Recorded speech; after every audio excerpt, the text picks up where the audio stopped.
NRBS is about, hi, I'm Angelica, by the way. NRBS is about creating community, creating contacts, and bringing education to practitioners and the public. The NRBS conference this year is going to be virtual, September 26th and 27th. We've got the lineup nailed down. I nailed it down last night. We will launch details about the conference July 1st. You'll be getting an email, and that will include a pretty creative early bird schedule. Early bird registration, and the list of presenters and what's being offered. We have here today with us one of our board members, now the president of AAPB, Saul Rosenthal, but he is also our podcaster for NRBS. And that, I think maybe Saul can say what's going to happen with that. But he's got a really robust podcast. We'll put a link for that. And please, to help promote the field, like it or do whatever you got to do. We'll give you instructions what to do with that. But we want to get the word out about neuroregulation, neurofeedback, biofeedback. And the only way is if we kind of do the social media stuff. Our next webinar is being planned. It'll be in mid-July. We'll get you details on that soon. So thank you all for joining us today. And this webinar is presented by BioReg Technologies. We're going to put their email or their website in the chat. You may know them as Nesta BioReg, but they are always evolving and growing. They are a long and strong supporter of NRBS. In turn, our goal is to ask you to know their products and support them when you're seeking such products. Before I introduce Mike, I'm going to introduce Tarul Sengul, the founder of BioReg Technologies. His team is also here, so I want to invite him to introduce his team. Take it away, Tarul. Thank you, Angelica. Hello, everyone. Happy Wednesday. So I just want to say hello. I think most of you know me from different conferences and events that we've been together.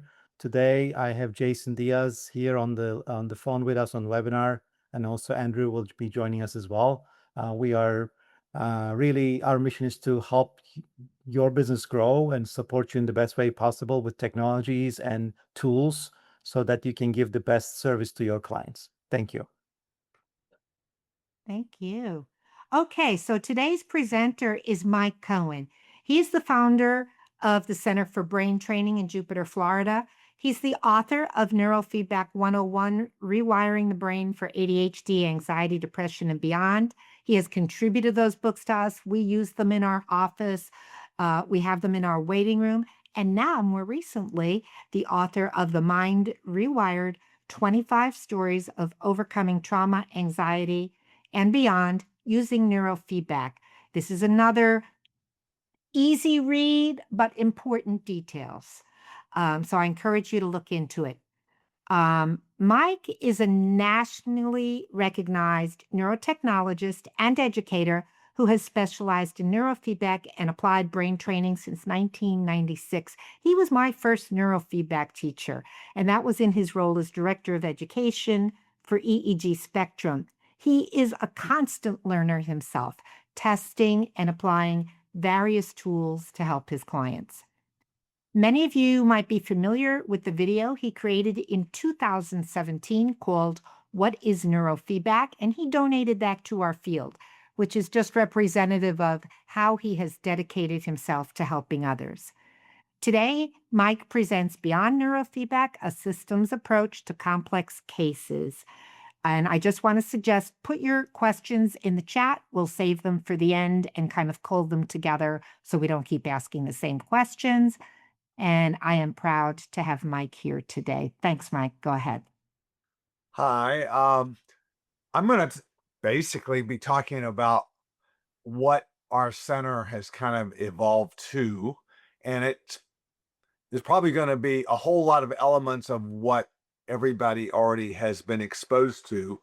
But I was attempting to create a picture of how do we explain to clients what we do and what the scope of what we do is for them. So I put a whole bunch of stuff into AI.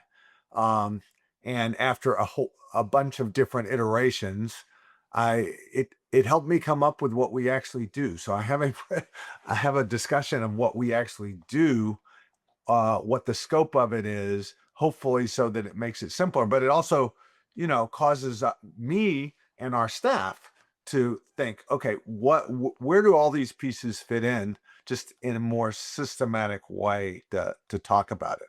So let me share this, and hopefully this all goes well. All right. So, you know, I think the theme that we all kind of talk about as part of what we do is this particular phrase. I think this is in the Mind Rewired, but it fundamentally, we're dealing with dysregulated brains, and how do we help change that rather than medicate or work around it?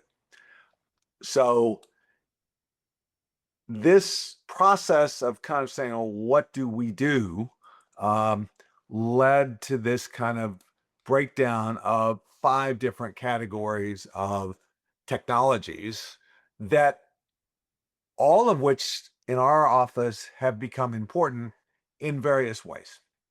So obviously we know what neurofeedback is.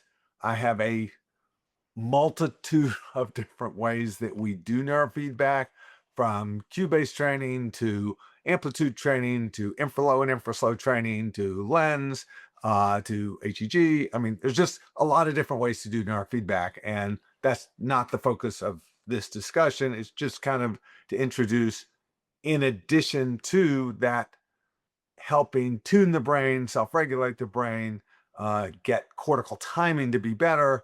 What are the other tools that have become important? Neurostimulation absolutely has been, particularly for our neurological patients, and there's a whole lot more application. There's a whole lot of application of all of these technologies to almost any kind of client that we would all see.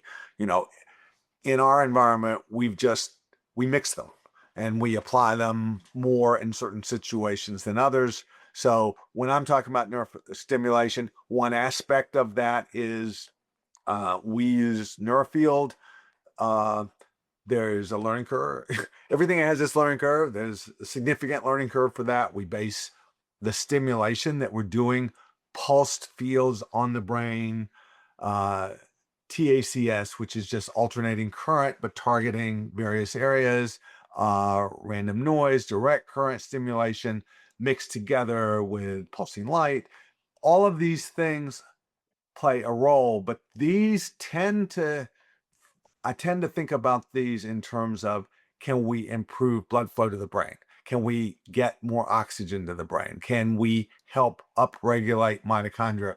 Which I don't think is much about that for neurofeedback.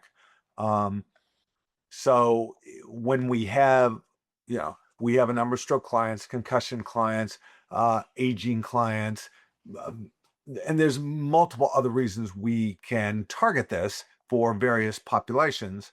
And particularly, we do a lot of mapping, so the maps give us more of a clue. Is this a timing issue, which is kind of more neurofeedback, or is this actually inflammatory markers in the brain from the EEG? Is this look like lack of metabolic uptake in the brain? So those tend to be more specific in the neurostimulation realm.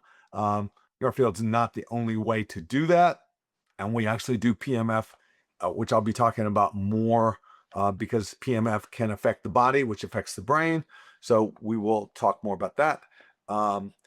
Obviously, all of you have heard of photobiomodulation, whether that's V-Light, whether that's Neuronics helmet, whether that's a variety. There's lasers and cold lasers and class 4 lasers, all of these light therapies, and we have another one called Firefly, which I'll show us a little bit later. All of these things are just another mechanism of action, different than the PMF. And I don't tell clients about alternating current, direct current, random noise. I say we do microcurrent stimulation, little tiny microcurrent stimulation, because patients don't like to hear too many terms. But certainly, what's different about light therapy versus, it is a type of neurostimulation, but it's just a different mechanism of action. So it is also affecting neuroinflammation. Both number 2 and number 3 are affecting neuroinflammation. They're affecting mitochondria and energy, energy as well as repair, because mitochondria play a critical role in both. And so, how do we mix all these together? But I just try to give people an idea. These are all different categories. There's multiple ways to do each of these things.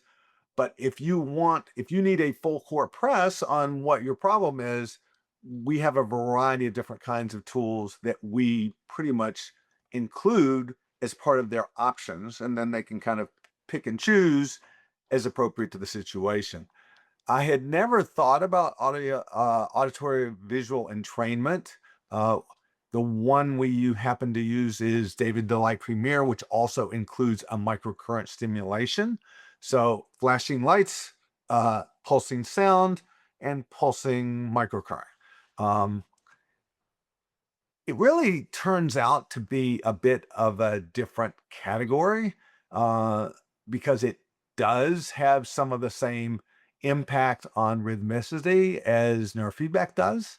But it also has some impact on systems that sometimes I can get a better response with AVE for certain types of visual issues, or when there's a severe cortical thalamical disruption that it's just going to take a very long time to do neurofeedback. It's another technology that helps reset timing in the brain, and we find it useful. The challenge of all these things are that obviously every one of them, even light therapy and audiovisual treatment, have learning curves. You really have to learn how to customize and apply them and utilize them with clients. And we all learn our best ways of helping integrate all these things and not overwhelming clients, because you can't hit people with all these things all at once. So how do you layer these in? And I'm not really trying to talk about how I'm doing it in detail here. I'm really just kind of bringing up, here's the breadth of kinds of approach that we come up with. And then this concept of biofield and bioresonance.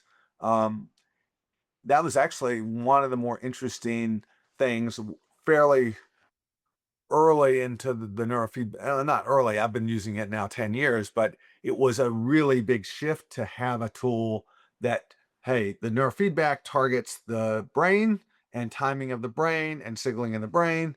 The bioresonance, biofield, this is what is called bioreg, or cell communications. Basically, we're going to do magnetic field for the body. We're going to help improve signaling in the body rather than in the brain. And this is based upon something called bioresonance and biofields, but we've had remarkably good success using that to kind of help calm the nervous system from the body standpoint. It obviously affects the brain. It affects the gut, which we've learned more and more and more. The gut is critical to everything most mental health and often neurological issues. I don't know if you're aware, there was a study done in, I think, 2013 with concussions that showed with rats. Basically, they bunked rats and stunned them, and then they dissected them over time to go, what was the effect of one bump on the head that didn't even knock them out? And it turned out they saw dying of the microvilli, which is part of lining of the gut. They saw some effects on the gut from one bump to the head over the next, with rats, 4 days to a month. And so how much, when we see concussion people with all kinds of various mental health symptoms, but they haven't really associated their hit on the head with increased anxiety and depression and sleep issues, etc. How much of that is gut? And so we find that, just like acupuncture dealt with, energy systems in the brain, we now have really cool high-tech stuff that does that. And we have a really nice impact from that separately from all these other technologies. And then the part that's tricky and important is if you listen to the there's tons of podcasts out there by naturopaths, by lifestyle and lifestyle MDs and integrated medicine, functional medicine type MDs. What's in common for all of them? We live in this toxic world, period. And how much of that is affecting our mental health clients. So do we need to educate our clients and attempt to at least encourage them to do some things about how do you limit or at least help your brain clear from some of these things? In Florida, I particularly got into this because we live in the amount of mold that we get exposed to here, just going into restaurants and stores, and more people have problems in their houses with mold than they are aware of. I mean, it's just a huge issue in South Florida. And we see it in the EEG. We see when you do histories on people, okay, they moved into a new house and 90 days, 6 months later, a year later, all of their problems have become exacerbated. And if I do neurofeedback with somebody who's living in a major mold situation, we do not make very much progress, or we may make progress, but it doesn't hold well. So we'll see some improvements, but it's hard to hold. So same is true as I'm sure for Lyme, many other kinds of exposures. We don't directly take on this in terms of what we do. It's kind of beyond our scope, but we have cultivated relationships with clinicians that provide this kind of thing, and we have some basic information of tools and supplements that people can use that can be helpful, although we give the caveat, this is something you need to research more. And I'll show you a little bit of an example of what we provide as options to our clients. If you have not gone to PubMed, which is the NIH research database, and looked up microbiome and anxiety, microbiome and depression, microbiome and ADHD, if you fill in the gaps, you will find a lot of research on each of those. So the combination of gut health and more being recognized immune health plays a huge role in the brain. And that means that if you're dealing with anxiety, if you're dealing with depression, if you're dealing even with ADHD, autistic spectrum, concussion, is there a gut component? Yeah, almost always yes. And often the people are not aware of it, or they'll say, I don't have any particular gut issues, but is there something we can do to help them be more aware of how they're going to take care of their gut and how that will help the neurofeedback, the neuroregulation tools, the body biofeedback, or the bioreg. Each of these things will be benefited from if we can do these reduced toxicity, better gut health, better immune system. And we all know that movement, exercise, and nutrition is critical to the brain. But do we really lean into that enough and encourage that strongly enough? Although sometimes you get people who over-exercise and who are doing all these things and they're still coming to you. So I'm not assuming that the main emphasis is on this, but I would say the first two in particular, a lot of people just aren't very aware of, even though they may have heard the terms. They're not necessarily including that as part of their mental health or neurological problems when they walk in the door. Now, I am going to let you know that I'm kind of just, this is the first time I've presented this broadly to, and again, I don't think it's new. I'm just trying to say, is this something we're doing? Is this something many people are doing? Is it helpful to lay this out and make sure we educate our clients that all three of these factors affect how well but these 5 core technologies are going to work. And even despite that, sometimes they don't do any of this stuff and they still get better just with neurofeedback or just with photobiomodulation. Sometimes I've seen this, or just with AVE or nursing. In other words, doesn't have to be all, but I don't think we're giving a good long-term strategy if we don't educate regarding the rest of these issues. Is it going to hold as well? We certainly see times where it does, but it would be better to take a broader approach. And that's what we're trying to do. I'm going to mention breathing because breathing and oxygen, CO2 balance, hydration. This is kind of basic stuff, right? Well, when I went to the last ISNR conference, the last major neurofeedback conference, I ended up getting into a discussion about what is the effect on the EEG of breathing, basically overall oxygen to CO2 balance and hydration. And even though I've been in this field a long time, I actually hadn't heard specific discussions. Well, when we're doing an EEG, are we looking at how they breathe?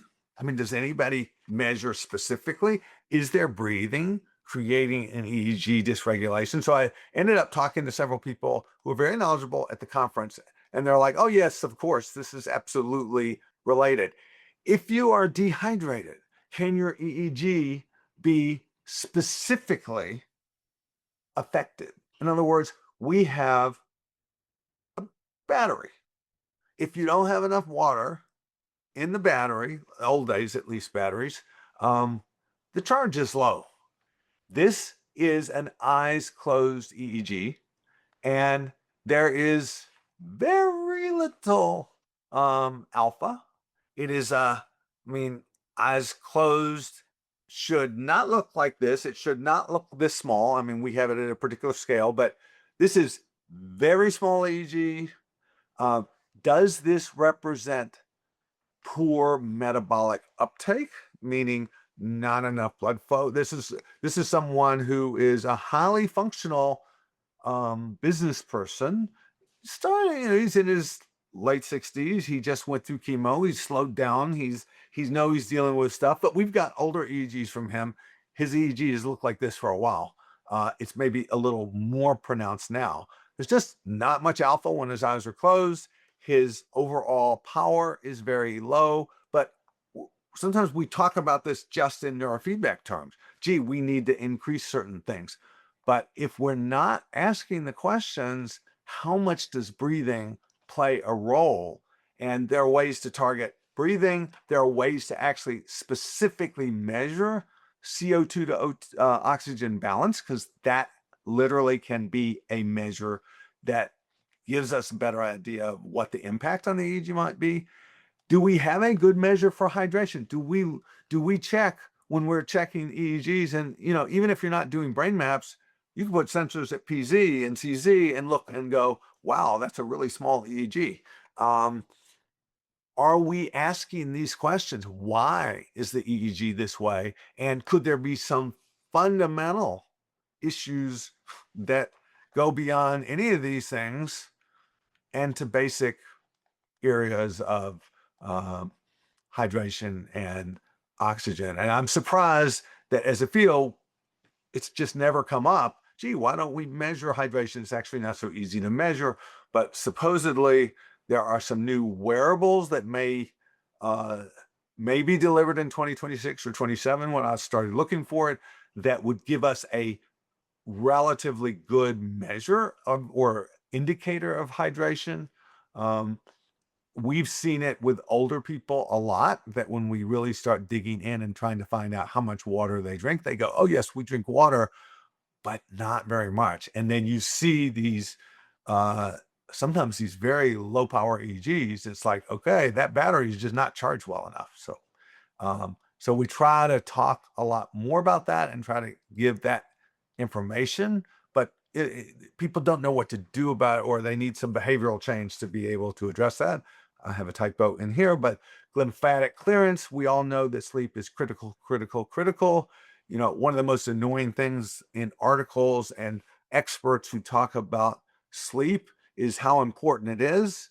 But when people have already tried everything, um, they're telling them, you know, it's stress. Oh, you need to try to sleep, you know, you need to try to work on your sleep hygiene. You even need to try, I mean, there's some sleep therapy things that are well recognized, but neurofeedback, frankly, and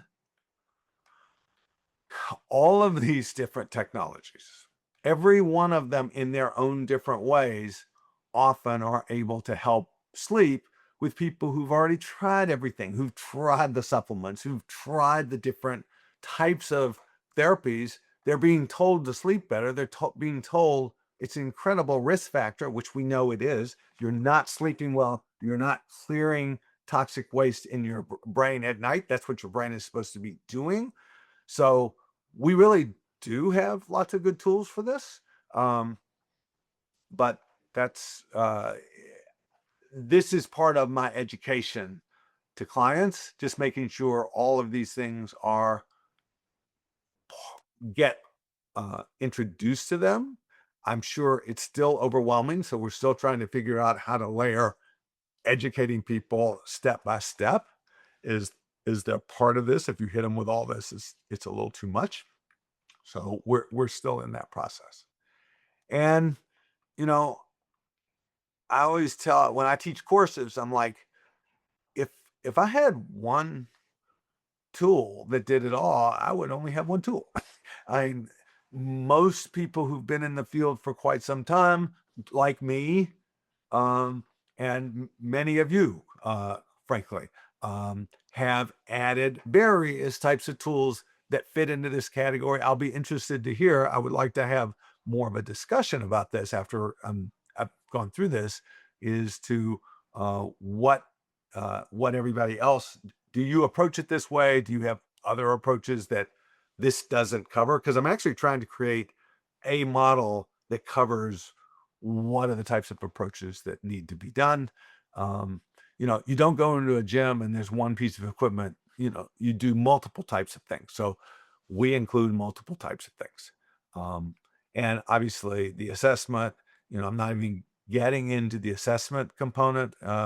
We dig into a lot of these specific issues. We ask questions about all these areas. And toxicity can be everything from, you know, mold to infection to Lyme to EMF. You know, I'm a fanatic, frankly, about reducing exposure to cell phone, wireless type signaling at night, because that's another type of toxicity. And so many people now are sleeping either near their phone or their router is within 10 to 20 feet. This is affecting their sleep, quality of sleep in many cases, at least based on my clinical experience. There's a number of research papers on the role of EMF on and wireless on biological health. They're just not very well known. So when we go through things, we're going to be looking at things. You know, do I do mapping? I mean, we do a certain type of mapping, which includes something called event-related potentials. I have done neurogod type mapping for years. Even back to some of the original maps from NYU, but I would and used from Brainmaster. There's a lot of different ways to do mapping. Since we have added event-related potentials, and get to see a little more information about how the brain processes information as well as how the brain responds under load, it's hard for me to go back. So I've become kind of a big fan. So that's a bias. I used the other mapping for years and I used it very effectively, but I do find having some other information is helpful. And obviously, we have lots of different things we have to track. I was kind of reflecting as I was going to do this on,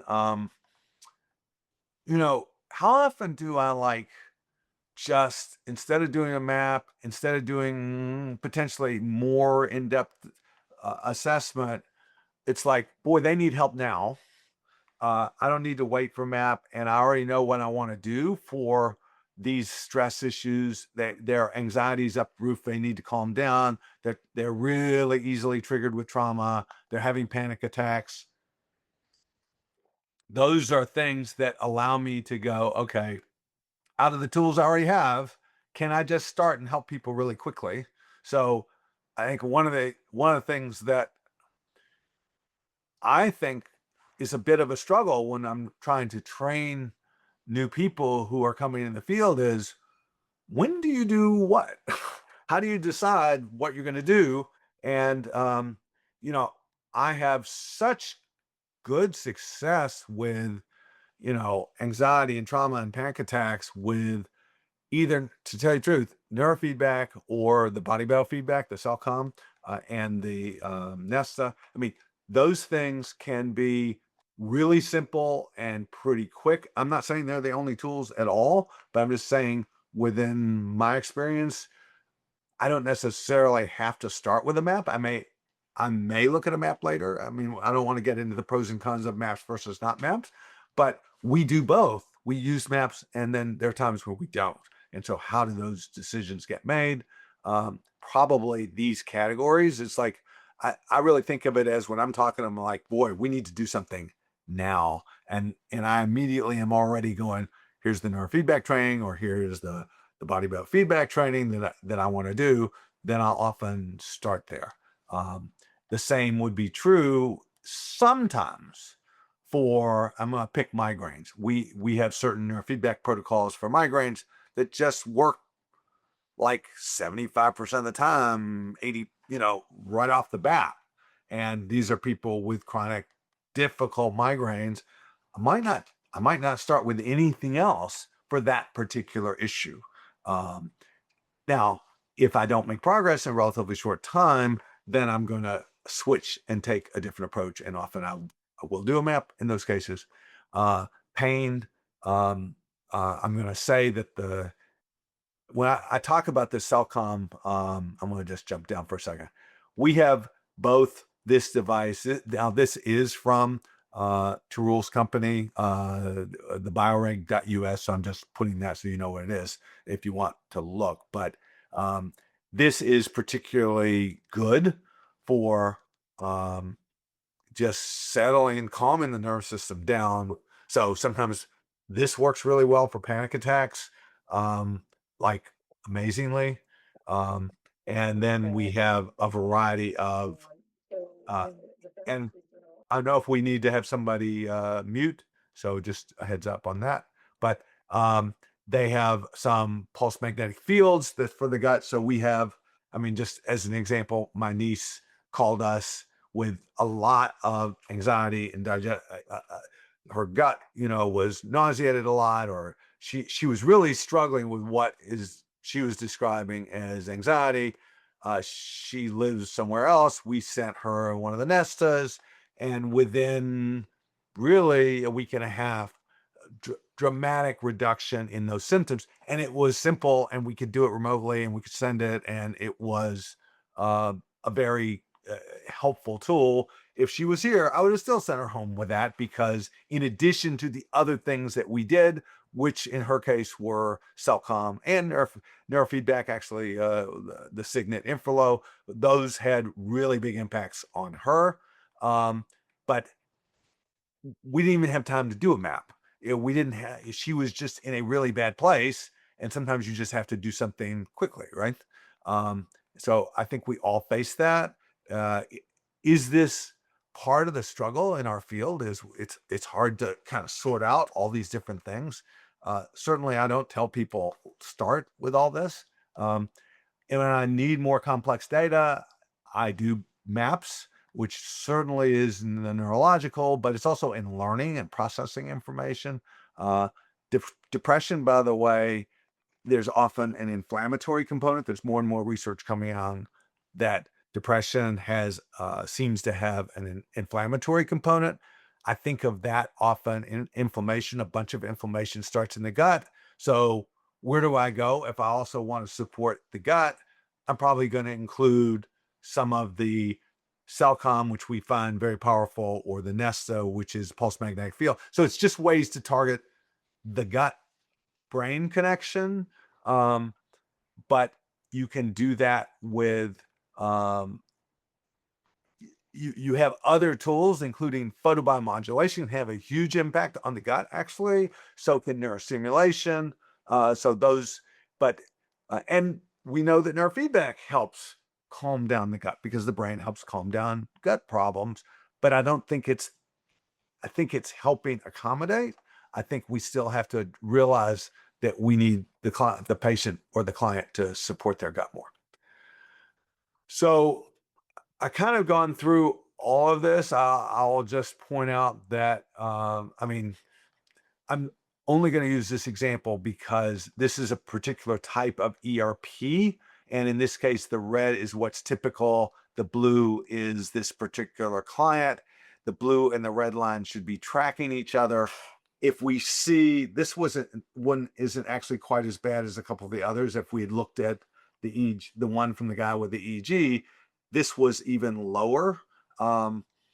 If this is a good energy marker, so some of what you're see in ERPs is the brain, like right here, you can see there's a big red going up here, and there's no activity in the blue. It's along this black neutral line. Just a lack of energy at T5, which is going to significantly affect processing. Now, that's neurofeedback is really where our target is here. But when we use these ERPs, sometimes we're like, oh, this is a lack of energy, and we need to target blood flow. We need to do more of metabolic regulation and mitochondria and things like that, rather than just neurofeedback. So we're learning to create reports that kind of distinguish based on some of the patterns that we see, which of these are timing issues and which of these are more metabolic, inflammatory, potentially toxicity markers. Um, so, um, and I'm gonna, it's 12:40. So, this I've mentioned the learning curve as a big deal because all of this seems complex, and yet how do you help a patient if you're not tackling these categories? So I've tried to organize it and make it at least a little simpler to think about how to break it down to clients. Um, Anyway, I mentioned we use this as one of the devices. We use it a lot as particularly, it's the most amazing thing for pain I've ever seen. We've had some people who came for other things and had pain, and it was just remarkable. When I have people with kind of anxiety, dysregulated gut, autoimmune, just weird symptoms of just body stuff. This is just a really good tool, as is the Nesta. They're two different versions from the same company. This one's a little more high end, but it's really potent. The Nesta is something that is kind of made to be doing at home or in the office, kind of introducing it to people for pulse magnetic fields that tackle a lot of different issues from, I mean, this one just describing various programs, digestion programs, liver, as I have been told by both acupuncturists and naturopaths, everybody in the United States has liver and gallbladder issues and kidney issues, and you want to this supports detox and clearance. That's really why I think it has such a powerful approach. Pulse magnetic fields help encourage metabolic efficiency is kind of how I think about it. And Angie, I'm gonna put you on the spot for a second. Um, this was a newer package that got developed, and we've had a couple of Spectrum kids on this pulse magnetic field. One, you can get them to the parents can get them to do it at home, and sometimes it's just these are really tough kids. I mean, this kid doesn't look tough, but some of the Spectrum kids we dealt with have used this. Do you want to take a minute, Angie, just to talk about that one client that had a Spectrum kid? Oh, and it's more than one. I don't even know which one to talk about. Oh, Um, I think maybe this is one of the more powerful things. I have two daughters that are, they're very good in their fields, and they're my daughters. So I am not as knowledgeable to them as they are. They know much more than me. And they each happen to have kids that are like a lot of kids these days that are just dysregulated. And I actually bought two of these systems and kind of said to my daughters, just try them, just see what you think. Guess what? They are not giving them back. And wow. I can't imagine like how hard that is for them to tell me that I was right.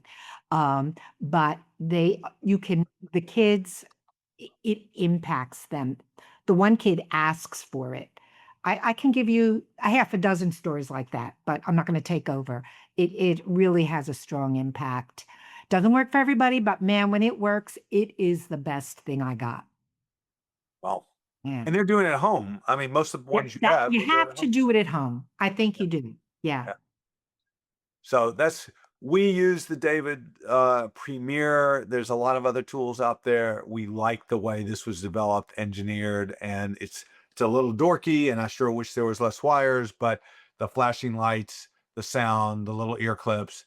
Um, when we see processing issues, when we see visual processing issues, just there's a lot of other things we use this for, and we're actually we do a lot of mapping where we're like, oh, we need to drive just, you know, this person just doesn't make enough of certain patterns. And, if they can do something every day at home that's going to reinforce that, it's going to make the neurofeedback, it's going to make other tools that we use work a lot better.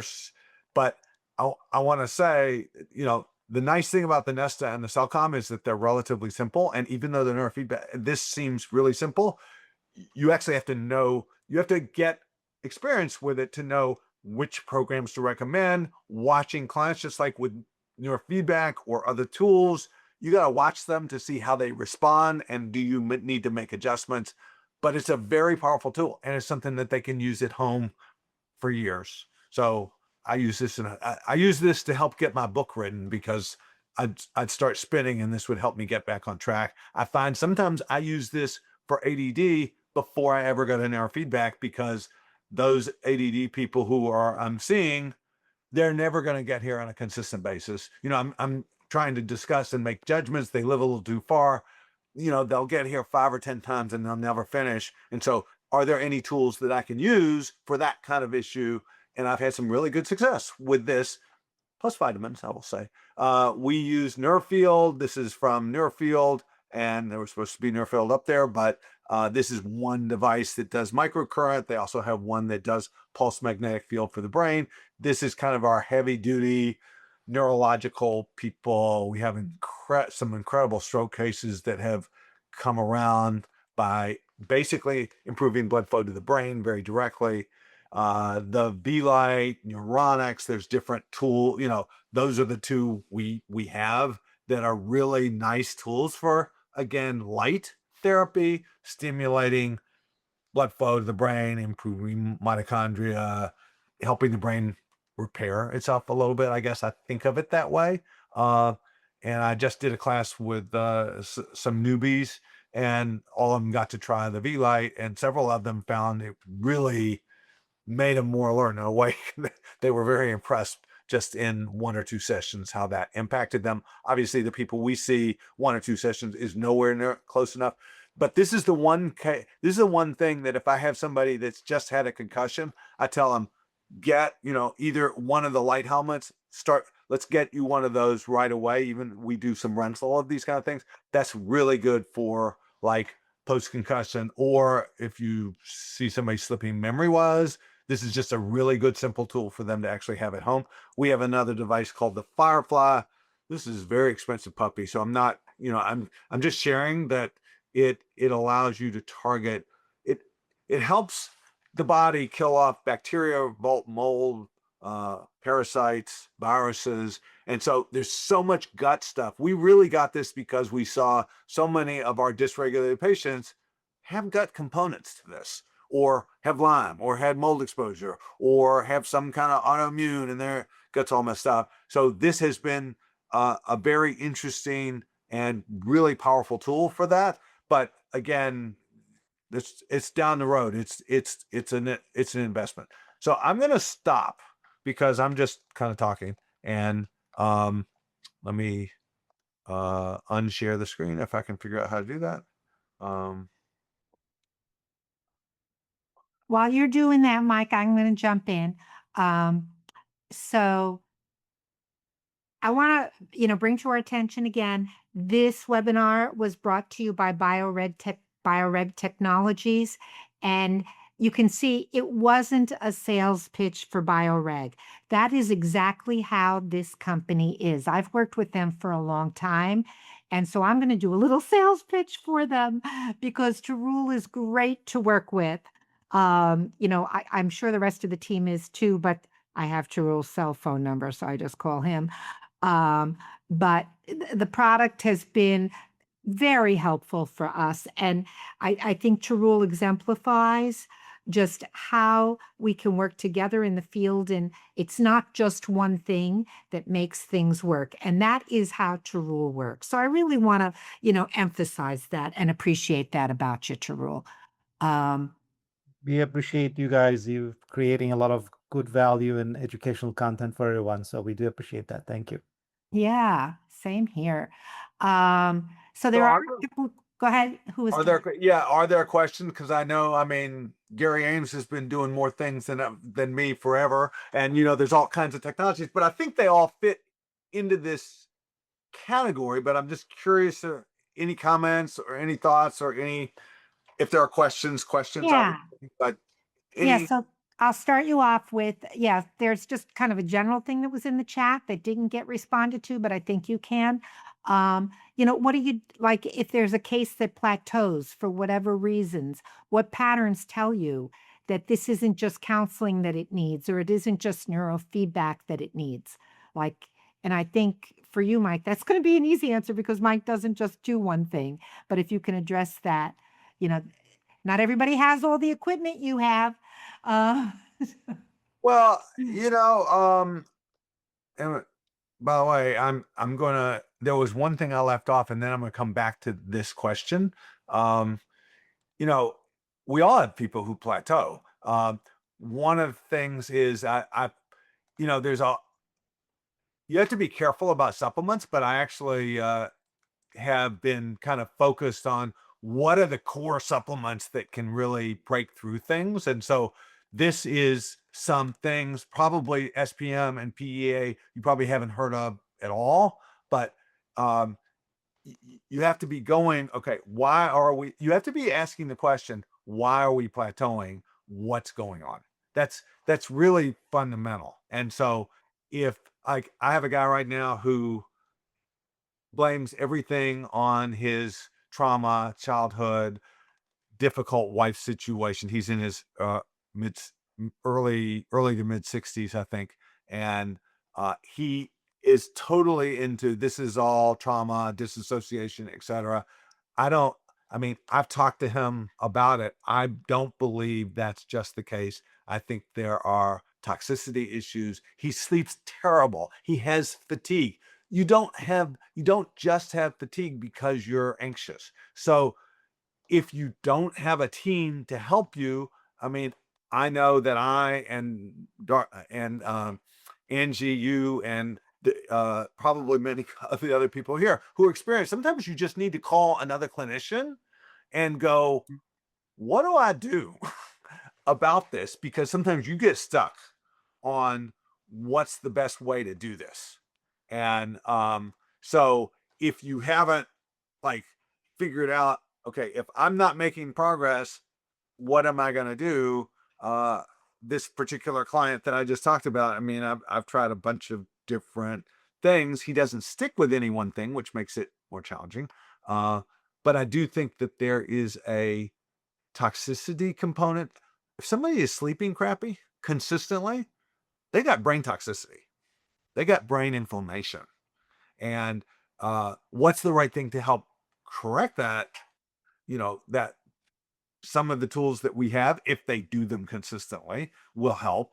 And some of the supplements, or you need a team to help look at it from a different approach. So I would say find good resources to do mentoring. And I mentor some people periodically, and many other people here do also, just to say, okay, you can step out of it and go, what are the questions should I be asking? What other approaches should I be taking? Sorry for the long answer.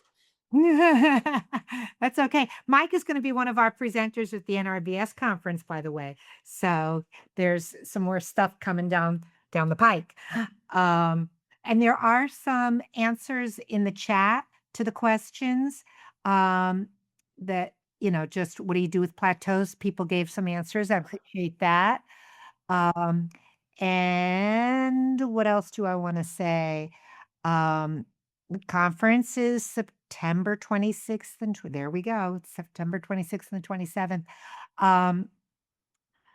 I want to mention that also here today is Susan from ISNR. And there's some information about a webinar they're doing tomorrow, I think, right, Ronnie? Shake your head if I'm right. Is it when? Nope. Ronnie is like my brains. She'll put in the chat when it is, and it is Friday. Thank you. So there's lots of information, lots of tools. I when you look into the bioreg, you might at first be put off by the cost. And again, I think talk with Tarul about that. He's really good at helping you think through things. He's got a lot, and I don't know if you want to say something about that right now, Tarul, because there's been a lot of modifications over the years, and you help clinicians with that. Yeah, all I want to say is if anybody's interested in what we can provide, just go to our website and schedule a time to have a conversation. Again, everybody's needs are different. Not everybody would need all the tools, and we have different types of tools for home use or professional use. So we'll look at and see what makes sense. So I'm going to comment on it, not just specifically to Tarul's equipment, but to Tarul's equipment and frankly, some of the other nice equipment that I use in terms of neurofeedback and other tools. I often end up looking back over several years and feeling embarrassed at how little I have actually paid when I consider how many times I've used it and how much I've used, how many clients it's helped. I mean, it's paid for, all of my equipment has paid for itself so many times over. Sometimes you forget, and I've talked to other clinicians about this. How do you decide to invest this money in doing this? And they often say, if I'm only looking at it for 6 months, yes, but we keep this stuff for years and it keeps working. So, and it pays for itself. So, I mean, is that your perspective, Angie? Yeah, I think yeah, yes, absolutely. It looks like, a big investment up front, but there are ways to work on that. And you do mentoring, we do mentoring on just how to run your business. There's many people that do that here. So that's why I want people to put their name in in the chat. If there's something you specialize in, or you guys, we gotta help each other. That's the way we're going to do well and do our best with what we do. Uh, so I don't know if you want to say anything about that, Saul. Saul's got a lot of, I don't want to put you on the spot, but Saul talks with a lot of people and thinks about this a lot. He thinks a lot more than he talks unless you put him on the spot, is my experience with Saul. Well, I mean, I guess as far as equipment investment, definitely will pay for itself. And I was going to put into the chat, but I'll just say a great place, a great source of equipment and other things are the various silent auctions that our organizations put on, typically around their conferences. I've gotten a lot of my equipment that way, and software and actually training as well. So, and AAPB, I'm not sure if ISNR does this. Susan maybe can say AABB does have a classified section for people selling used equipment, so that's another really good source as well. We use our listserv. Right. Okay. Michael, if you have a fire in your office, you've only got two hands. What two things do you save as you're going out? It's computer. I'm going to flip that question because I'm going to refuse to answer it. There are too many political people. There are too many people that I might piss off if I answer that question. So, What, are you running for office? Huh? Are you running for office? Well, wait, no, but it's an awfully darn hard. Look, it depends upon who I'm going to be serving. If I'm dealing with, who am I targeting? Who am I now going to be focused on when I take those two? It might be different for neurological. It might be different for kids. It might be different for my anxiety, my anxiety, depression people. So it's my concussion people. So I use different things. I don't have a good answer. Sorry. It depends What on the about day. you? It depends what day it is. Yeah, and you probably got more toys than I do. So Oh no, you're way ahead of me now. And if my wife let me, I'd have more, but she didn't. So It's true. He's got a lot of stuff. But I am playing with CO. I am starting to play with CO2. This whole thing about oxygen and CO2 and dehydration, we don't have good measures for dehydration. How much is that affecting our patients? We don't have a good measure. There is a device you can get, and it's only $15,000. It does a really nice job of measuring hydration. You have to lay them down and put a bunch of sensors on, and it does a good job. So if anybody needs that, I can point them.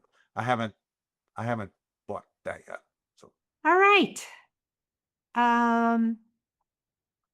Does HBOT have a HBOT? You talk about that? Do you have HBOT? No. So hyperbaric is an interesting subject. So here's my current rule on hyperbaric. If they can't exercise, then hyperbaric is definitely a way to increase. You're trying to get more oxygen to tissues, including the brain. So is hyperbaric a good way to do that? Absolutely.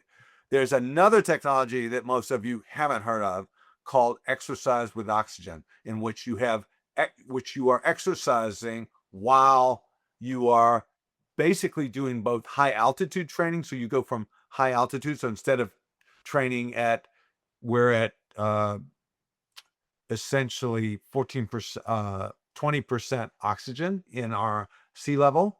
You train at like 10 to 13%. So you're like up to 10,000 feet. It's like you're training in Vail. So you put a mask on and you do high altitude. The research on high altitude training and cognitive function and brain function is really very good. It's just we don't know it. We don't see it. So doing high altitude training is good, but doing that and then following it with 80% oxygen afterwards is very potent for upregulating the brain.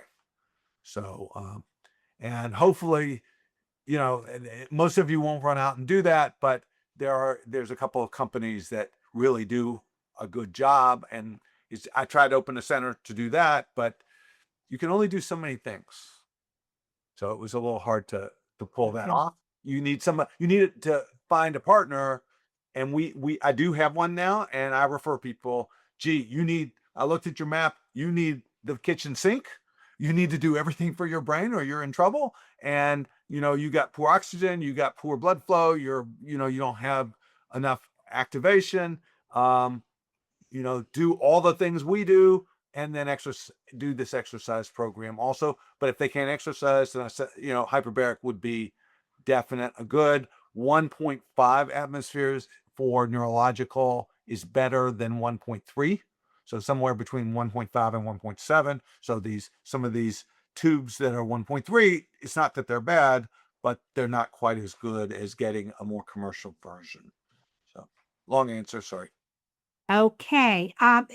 There's questions that aren't answered. They're general questions. Send them to NRBS. We'll get back to you.